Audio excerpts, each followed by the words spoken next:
नमस्कार दोस्तों, आज हम एक बार फिर आपके सामने आए हैं और इस बार हम एक बड़ा मुद्दा लेकर आपके सामने आए हैं।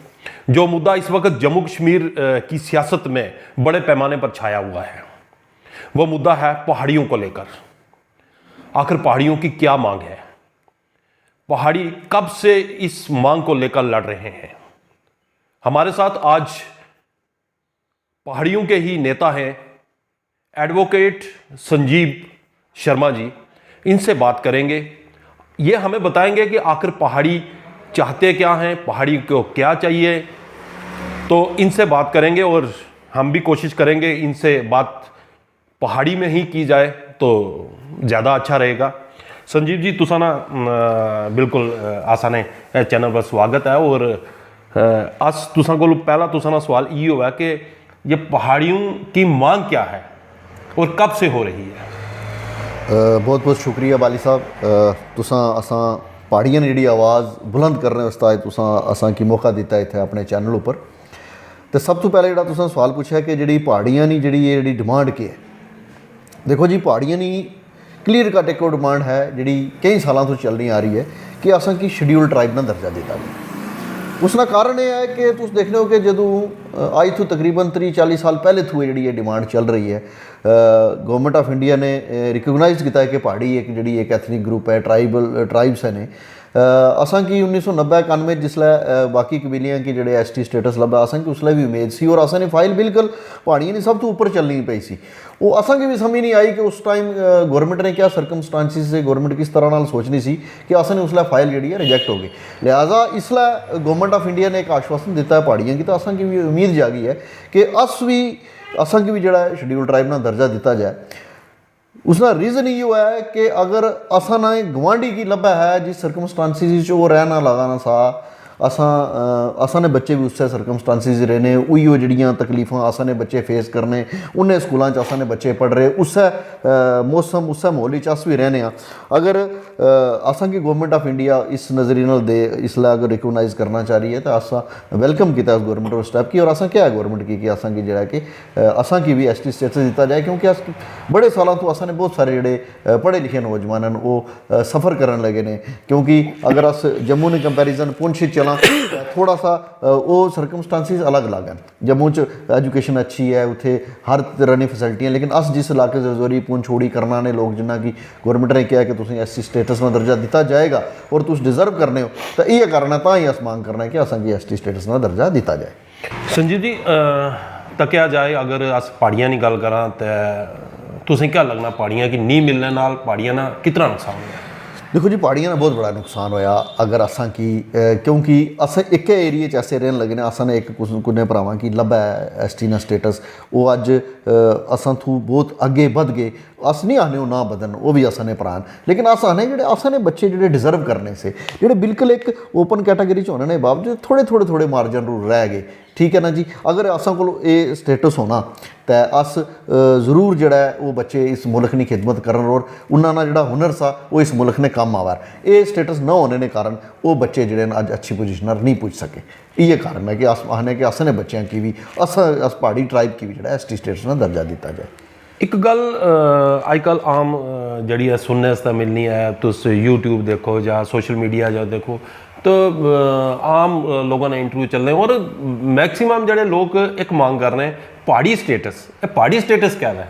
देखो जी, ये थोड़ा जा मैं तुसें उइया क्या ना कि अस उइया गल करना कि अस लोग बहुत ही सादे लोग हैं, उतने सर्कमस्टांसिस नहीं हैं। मतलब इससे जो तुम अंदाजा लाओ कि इतने बेचारे असा ने लोग अज भी पिछड़े ने कि उन्हें की ST स्टेटस और पहाड़ी स्टेटस की फर्क नहीं पता।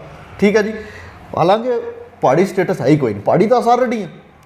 अस जिस इलाके रहने असन की जुबान अस पहाड़ी आई हैं, पहाड़ियाँ की ST स्टेटस का दर्जा पहाड़ी स्टेटस है ही कोई नहीं। मैं ता ही आना ना कि असन लोग अज भी बेचारे बड़े पशमंदा पिछड़े लोग हैं, बड़े सारे बड़े घट लोगों को पता है कि पहाड़ी स्टेटस का ST स्टेटस फर्क। पहाड़ी स्टेटस का कोई वर्ड ही नहीं है, पहाड़ी तो अस ऑलरेडी हाँ। अस आने कि पहाड़ी जो कबीला है उसकी ST स्टेटस का दर्जा दिता जाए, उस श्रेणी च आंदा जाए इस पहाड़ी कबीले की। जिस तरह संजीव जी तुस एक इस टाइम तो पहाड़ियां ना ही मुद्दा है, सारे लीडर सारे एक प्लेटफार्म पर आने पे, चाहे वो कांग्रेस है, बीजेपी है, एनसी है, जो पहाड़ी है वो पहाड़ियां ने एक प्लेटफार्म पर आने, फिर भी तुस कांग्रेस नाल जुड़े रहे हो। पिछा कांग्रेस नहीं इतनियां सरकारां रही, जिस तरह तुसां हुण एक गल आखी सी कि आसानी फाइल ऊपर गई तो अगर रिजेक्ट, तो क्या लगना कि कुछ जगह गलती हुई है? देखो जी, मैं एक चीज़ क्लीयर करा बड़े लोगों की, ये थोड़ा जा कुछ है कि उस टाइम कांग्रेस की सरकार नहीं सी, उसले कांग्रेस की सरकार नहीं सी, उसले जी जनता दल की सरकार सी। तो उस टाइम हाँ ये यकीन ये गल भी मैं जरूर कहूँगा कि जितनी भी सरकार रही हैं, कांग्रेस रही या कोई होर सरकार, असन स्टेट भी जी सरकार रही हैं, उन्होंने पहाड़ियों नाल इंसाफ नहीं किया, क्योंकि असन इतनी बड़ी लंबी डिमांड, और पहाड़ियाँ की बहुत बड़ी आबादी है, पहाड़ी अज भी 15 लाख तो ज़्यादा आबादी रखना है। तो लेकिन उसने बावजूद भी पहाड़ियाँ की नज़रअंदाज किया गया। अस सिर्फ ऐसा कि असाने लोग मेहनती लोग हैं, अज भी देखो असा को कुछ ना होने के बावजूद फिर भी असाने बच्चे जोड़े बड़े कशन अच्छी पोस्टां पुज रहे हैं, लेकिन जिस तादाद पुजने चाहिए से उस तादाद नहीं पुज रहे, क्योंकि अस लोगों ने बेसिकली असाने बड़े मेहनती लोग हैं। जो अज तक पहाड़ियाँ ने हासिल किया वो अपनी मेहनत उपर किया, ना कि गौरमेंट को कुछ मंगया। हाँ, गौरमेंट ने हूँ जाके असा की एक रिजर्वेशन दी है पहाड़ियाँ की, लेकिन वो भी रिजर्वेशन एक महदूद कर दी गई जी, नहीं जी जिसकी इनकम 8 लाख रुपए तो ऊपर है सालाना, उसकी पहाड़ी ना दर्जा, पहाड़ी सर्टिफिकेट इशू नहीं होएगा। हूँ तो दसो, मैं पहाड़ी होने के बावजूद भी पहाड़ी नहीं रहा, उसका क्या फायदा होया? जे तो गौरमेंट अगर इनकम बाहर लानी सी तो गौरमेंट की सारे लानी चाहिए सी, जिथे जितनी जितनी जिस जगह रिजर्वेशन दी नहीं है, गौरमेंट की इनकम बाहर लानी चाहिए सी, लेकिन इनकम नहीं बाहर जी वो सिर्फ पहाड़ियाँ वास्ते हुई। ये भी असल बड़ा एक ना इंसाफी हुई। लेकिन अस अज भी आखने कि असें गौरमेंट को रिजर्वेशन नहीं मंगी सी, असें गौरमेंट को शेड्यूल ट्राइब स्टेटस मंगया सा। गौरमेंट ने अपनी तरफों असें एक किस्म का तोहफा दिता है जी, 4% रिजर्वेशन पहाड़ियाँ वास्ते, लेकिन वो रिजर्वेशन भी पूरी तरीके लागू नहीं हुई, उसी इनकम बाहर आ गई, कई जगह कंसीडर ही नहीं की गई। तो ही असा किया कि अगर देना ही चाहनी है गौरमेंट ऑफ इंडिया असें, तो असें की अज जी असन इतनी अज नहीं डिमांड नहीं असा जी अज अस उठ गए जी अस आखन लगे असा कि ST स्टेटस दिता जाए। ये अज तो 40-45 साल पहली जी डिमांड जी चल रही है कि पहाड़ियाँ की जोड़ा है वो शेड्यूल ट्राइब स्टेटस दिता जाए। जिस तरह हूँ एक आए दिन देखो तुस मीटिंगां होनियां पियां, सारी सियासी पार्टियां एक अपनी अपनी जगह क्लेम कर रही हैं, तो क्या लगना तुसें कि इस टाइम जी बीजेपी एक बड़ा क्लेम कर रही है पहाड़ियाँ की जड़ा स्टेटस है वो अस ही देंगे, और अमित शाह जी ने भी ऐलान किया और प्रधानमंत्री जी ने भी इसने ऊपर ऐलान, लगना तुसें कि पहाड़ियाँ ने नाल इंसाफ बीजेपी ही करेगी? बिल्कुल जी, देखो एक अगर इसलिए देखो मैं तुझे पहले क्या कि बड़ी सरकार रही है, मैं कांग्रेस नाल जुड़िया ना, असा उस टाइम भी बड़ी आवाज़ उठाई, कोई समझ नहीं आई कि क्यों उस कारण असा फाइलें रह गई। लेकिन चलो इस बार प्रधानमंत्री जी ने लाल किले थू पहाड़ियों का जिक्र किया, अमित शाह जी जम्मू आए, उन्होंने पहाड़ियों की खुल के एक असें सपोर्ट की, और असें एक उम्मीद नहीं किरण जागी है। और अगर अज बीजेपी असें देनी है तो कोई दो राय नहीं है कि ये सारा जड़ा क्रेडिट है वो बीजेपी ने सिर ही जाएगा, कि बीजेपी ने पहाड़ियों की कंसीडर किया और पहाड़ियों की कुछ दिता है। लेकिन इसी मैं एक चीज़ जरूर कहूँगा, कई लोग कहने लगे कि शायद जी तुसें पोलिटिकल रिजर्वेशन लगी। मैं इस चैनल के माध्यम नाल गौरमेंट ऑफ इंडिया कहना चाहूँगा असें कि पोलिटिकल रिजर्वेशन की गल नहीं, अगर अगर देना है तो फुल फ्लैज जोड़ा है ST स्टेटस, पोलिटिकल रिजर्वेशन की गल नहीं, अस खाली पोलिटिकल रिजर्वेशन की गल ही नहीं करनी। असें अगर देनी, अगर जी असानी डिमांड है जी अज नहीं है कई साल नहीं, अगर बीजेपी ने उसकी कंसीडर किया है तो असा की फुल फ्लैज ST स्टेटस जोड़ा दिता जाए। जिस तरह के हूँ लगातार एक बड़े पैमाने पर मुहिम शुरू है, ग्रां ग्रां जिथा भी देखो तुस पहाड़ियाँ नहीं ही एक गल की जानी, अगर बीजेपी इस बार भी पहाड़ियाँ की जड़ा ST स्टेटस नहीं देनी तो आने वाले दिनों पहाड़ियाँ ना क्या रुख रही? देखो जी, पहले तो ये गल है कि असा की पूरी उम्मीद है कि गौरमेंट ऑफ इंडिया जी असा ना इंसाफ़ी नहीं करेगी, लेकिन वक्त ना क्या पता होना।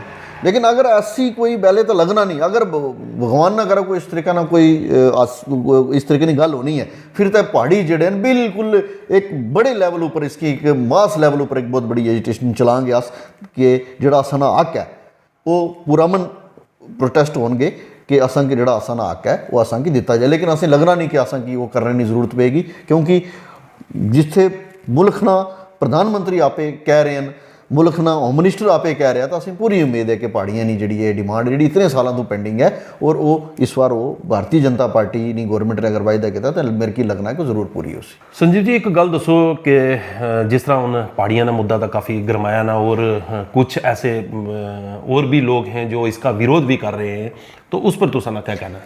ਦੇਖੋ ਜੀ ਵੈਸੇ ਬੜਾ ਅਸਾਂ ਕੀ ਇਸ ਉੱਪਰ ਇੱਕ ਦੁੱਖ ਵੀ ਹੋਇਆ ਕਿ ਕੁਝ ਲੋਕ ਇਸ ਗੱਲ ਨਾਲ ਬੜਾ ਅਸਾਂ ਨਾਲ ਵਿਰੋਧ ਕਰਨ ਲੱਗੇ ਨੇ, ਇੱਕ ਕਬੀਲਾ ਅਸਾਂ ਨਾਲ। ਹਾਲਾਂਕਿ ਉਹਨਾਂ ਕੀ ਜਦੋਂ ਇਹ ਸਟੇਟਸ ਲੱਭਿਆ ਅਸਾਂ ਉਸ ਨਾਲ ਖੈਰ ਮਕਦਮ ਕੀਤਾ ਸਾ, ਅਸਾਂ ਉਸ ਨਾਲ ਵੈਲਕਮ ਕੀਤਾ ਸਾ ਔਰ ਅਸ ਵੀ ਚਾਹੁੰਦੇ ਹਾਂ ਕਿ ਬਈ ਉਹਨਾਂ ਨਾਲ ਇਹ ਸਟੇਟਸ ਬਰਕਰਾਰ ਰਹੇ। ਅਸ ਨਹੀਂ ਚਾਹੁੰਦੇ, ਹਾਲਾਂਕਿ कॉन्स्टिट्यूशन ही है कि कोई भी रिजर्वेशन है 10 साल वास्ते होनी है, उसी गवर्नमेंट एक्सटेंड कर सकते, एक्सटेंड करने आज 30 साल हो गए। अगर एक कबीले ने 30 साल उसकी गुंजाइश की अगे भी करा अस नहीं आने, बल्कि उन्होंने असा उन्ना की असा ना विरोध ही नहीं करना चाहिए, बल्कि उन्हें आया आना चाहिए कि पहाड़ी कबीले की भी रिजर्वेशन दो। हाँ बशर्त है कि रिजर्वेशन जी 10% है, 10% बजाय 20% करो, क्योंकि ऑलरेडी पहाड़ियों को 4% है, कुछ लोग ALC फाइल करने, कुछ RBA फाइल करने, सब मेल मिलाप करके गवर्नमेंट नाल उन्होंने ये मुताबिक एक अपनी डिमांड रखनी चाहिए कि तुस पहाड़ियाँ की भी दो ST स्टेटस। पहाड़ी भी असने भरास देखो अस एक है परिवार ने दो हिस्सा, वो भी इतने रहने असा एक दूए ने मुँह लगना है, बल्कि उन्हें ये चाहिए ना कि अज असने डिमांड वालों बिल्कुल चलन और गवर्नमेंट वाले एक गवर्नमेंट अगे डिमांड रखन कि ये जो कोटा है जो 10% तो 20% करना, तो उसी उन्होंने भी कामयाबी रही, असा ने भी कामयाबी रही। जो असा प्यार मुहब्बत इतने साल सदियों तो बनया रहा है वो बनया रहना चाहिए, क्योंकि असा उन्होंने की अज तो अपने तो अलग कदा समझा ही नहीं। ये थे संजीव शर्मा जी, एडवोकेट संजीव शर्मा जी, जो पहाड़ियों के साथ काफ़ी देर से जुड़े हुए हैं और एक खुद भी पहाड़ी हैं और पहाड़ियों के लिए पिछले कई सालों से फाइट भी कर रहे हैं। और जैसा कि इनका मानना है कि अब हमें पूरी उम्मीद है कि बीजेपी सरकार जो इस वक्त है वो हमें पहाड़ियों को ST स्टेटस का दर्जा देगी। देखते हैं कब मिलता है और इनकी उम्मीदें कहाँ तक कामयाब होती हैं, ये तो आने वाले समय में ही पता चलेगा।